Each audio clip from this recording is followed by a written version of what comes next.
Quando nós fazemos análise narrativa do relato de Pentecostes, de Atos dos Apóstolos, nós nos surpreendemos com alguns detalhes que passam desapercebidos, porque muitas vezes na nossa cabeça está o imaginário, muitas vezes apregoado pelas pregações, meditações, reflexões, homilias que escutamos sobre esse texto. Mas convido você a ler atentamente o texto e prestar atenção nos seguintes detalhes. Pois muito bem, Atos capítulo 2, versículo 1. Estou aqui utilizando a tradução da Bíblia de Jerusalém e, em alguma eventualidade, posso recorrer ao texto grego original. Tendo-se completado o dia de Pentecostes. Então aqui nós temos uma referência de dia, de tempo. Nós estamos num dia, que é o dia de Pentecostes, que era uma festa dos judeus, uma festa judaica. Então todos os homens judeus tinham de ir para Jerusalém celebrar esta festa. Estava na lei de Moisés, todos os judeus, então preste atenção nesse detalhe. E era uma festa que celebrava, em primeiro lugar, o princípio das colheitas, e depois se celebrava também nesse dia o dom da Torá, o dia no qual Moisés havia recebido as tábuas da lei no Monte Sinai. Estavam todos reunidos no mesmo lugar. Quem que estava reunido? Nós temos que retroceder no capítulo 1, versículo 13 e 14. Então estavam os apóstolos. Então, Pedro, João, Tiago e André, Filipe, Tomé, Bartolomeu e Mateus, Tiago, filho de Alfeu, Simão Zelota, Judas, filho de Tiago, junto com Maria, mãe de Jesus, e os irmãos dele, os irmãos de Jesus, ou seja, os parentes de Jesus. E mais Matias, porque vejam só, do versículo 15 ao versículo 26 se narra a escolha de Matias para substituir Judas. Então, no versículo 26 se fala que Matias foi escolhido para substituir Judas. Então, quem são os personagens que estão aqui na cena? Os apóstolos, Maria e os parentes de Jesus. Ok? E um outro detalhezinho é tendo-se completado o dia de Pentecostes. É um detalhe que passa desapercebido. Por quê? Significa que essa manifestação, essa teofania, acontece de que forma? Acontece no final do dia. Não é no início do dia. Vale ressaltar que, para o povo judeu, o dia começa às 6 horas da tarde, né? Quando aparece a primeira estrela no céu, significa que um dia terminou e está iniciando-se outro. Ok? Então, não foi, ou seja, então já estava, né, para escurecer, já estava para iniciar-se um novo dia, né? Para iniciar-se um novo dia, quando aconteceu este fenômeno aqui relatado em Atos capítulo 2, né? Então, de repente, veio do céu um ruído como o agitar-se de um vento naval impetuoso. Então, eu sei que na nossa cabeça a gente gosta até de imaginar um vento entrando, arrombando tudo, soprando tudo, mas só que o texto bíblico não diz que veio vento nenhum. O que é que veio? Veio um ruído de vento. Um ruído de um vento impetuoso.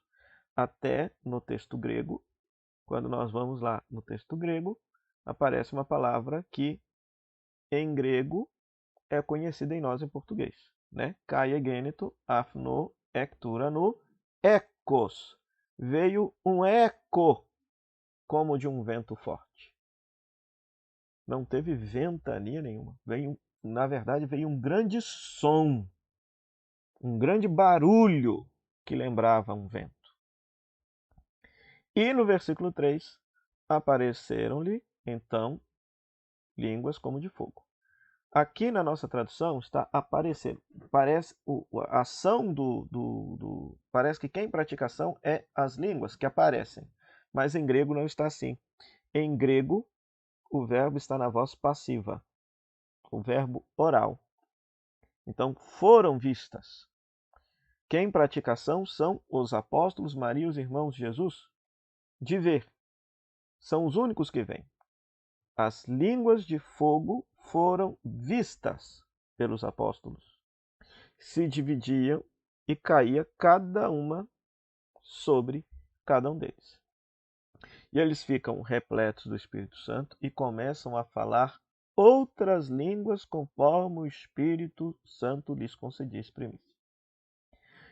Por que o Espírito Santo vai conceder que eles falem outras línguas? Qual que é o fenômeno que está aqui? É o fenômeno, por acaso, da glossolalia, muito comum nos grupos carismáticos? Não, não é o fenômeno da glossolalia. O próprio texto aqui vai mostrar que não se trata da glossolalia. Veja só. Começaram a falar em outras línguas conforme o Espírito Santo lhes exprimisse. Por quê? Versículo 5.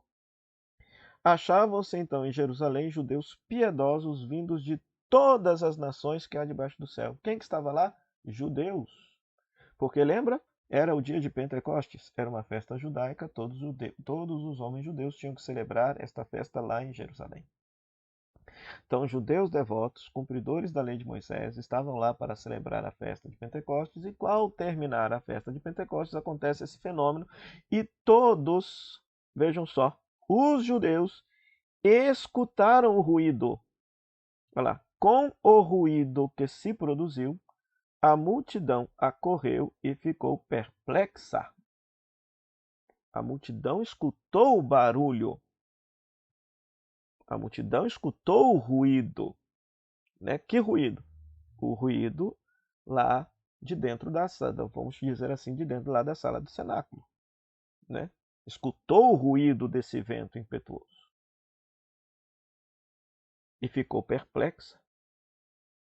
Porque eles, ao se depararem com os apóstolos, todos eles galileus, vejam só, todos eles galileus, o próprio texto diz, ó, estupefatos e surpresos diziam, não são por acaso galileus todos esses que estão falando? Então qual que era a língua dos galileus? Aramaico. Pois agora eles estão ouvindo esses galileus de fala aramaica falarem outras línguas que eles não conheciam. E aqui é muito interessante. Por quê? Porque aqui vai se elencar 17 grupos. Vejam só. Partos, medos, elamitas, mesopotâmios, judeus, capadócios, do Ponto e da Ásia, da Frígia e da Panfilha, do Egito e das regiões da Líbia próximas de Cirene. Romanos que aqui residem. Romanos que aqui. Tanto judeus como prosélitos, cretenses e árabes, nós os ouvimos apregoar em nossas próprias línguas as maravilhas de Deus. Ou seja, todos esses locais aqui, todos esses lugares aqui, eram lugares que tinham comunidades judaicas. Então são judeus de fora de Jerusalém, de fora de Israel, que estão vindo em peregrinação, participando. São judeus que falam egípcio, são judeus que falam grego, são judeus que falam latim, são judeus que falam essas línguas, que de repente não conhecem o aramaico, não têm conhecimento da língua materna, né? E que agora estão ouvindo na sua própria língua, as maravilhas de Deus. As maravilhas de Deus. Então aqui tem duas possibilidades. Ou é um relato de um milagre que está aqui. Ou os apóstolos estavam falando em aramaico e cada um entendendo na sua própria língua, ou, parece que o texto dá a entender isso, os apóstolos começaram a falar em egípcio, em grego, em latim, e todos começaram a entender. Estavam todos estupefatos. E atônitos perguntavam uns aos outros, que vem ser isso? Outros, porém, zombavam, estão cheios de vinho doce. Cheios de vinho doce. Com aquilo que estava acontecendo. Né? Então veja só que interessante. Porque muitas vezes a gente ouve nas pregações que são pessoas de outras nações. Claro, são pessoas de outras nações, mas são todos judeus. São todos judeus. Os únicos aqui que talvez não sejam judeus são esses prosélitos aqui, que eram pessoas de outra nacionalidade que abraçavam a fé judaica.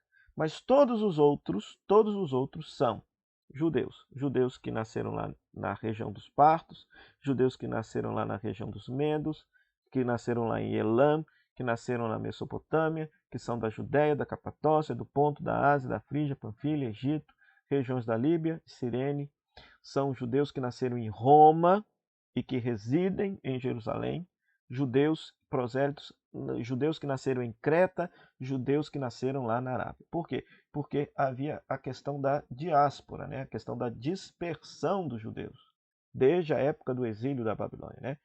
Ou seja, que foi a grande catástrofe que se abateu sobre o povo de Israel, e que muitos não voltaram, então se espalharam pelo mundo afora.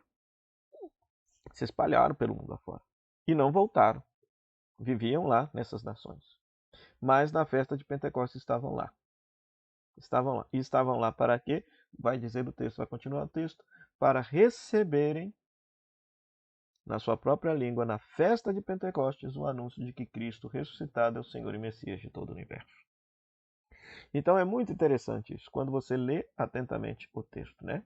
Então, o narrador do texto, ele se apresenta como um narrador de fora do texto, e ele está contando uma história que não é dele próprio. E aí, isso em análise narrativa tem um nome. É um narrador extradiegético, porque ele está fora da narrativa, e é heterodiegético,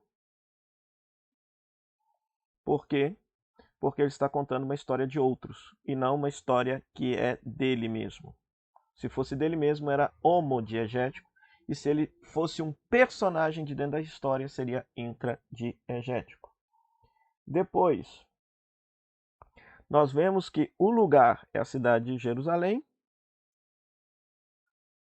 Aqui já se fala, né?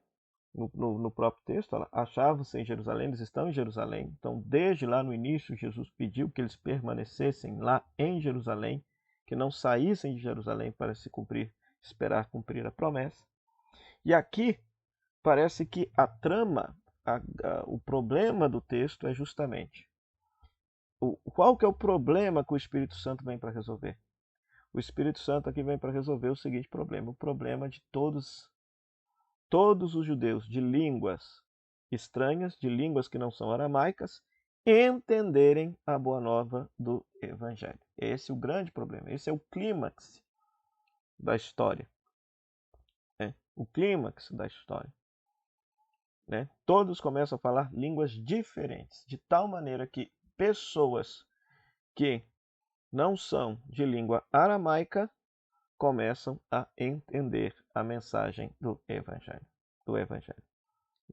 Então é muito interessante isso, muito belo isso. Então são detalhes assim que a gente só consegue perceber quando a gente lê pausadamente o texto, fazendo a análise narrativa, análise dos verbos, esses detalhes prestando atenção no tempo, no lugar, nos personagens, na trama. E veja só, terminando, uma palavra que se repete muito é língua, línguas de fogo, que concede a eles a falar outras línguas. E aqui é interessante, né? Quando se fala aqui no versículo 6, cada um ouvia falar no seu próprio idioma. Em grego aparece a palavra dialeto. Então, o problema que o Espírito Santo vem aqui para resolver é justamente que dialetos distintos começam a entender a boa nova do Evangelho no seu próprio dialeto. Né? Então, é uma cena maravilhosa que é descrita aqui e que nos inspira a pedir ao Espírito Santo, portanto, a graça de que o Espírito Santo possa suscitar em nós uma nova linguagem, um novo jeito de anunciar o mesmo Evangelho de nosso Senhor Jesus Cristo, anunciando para todos a alegria do Evangelho, a alegria da salvação de nosso Senhor.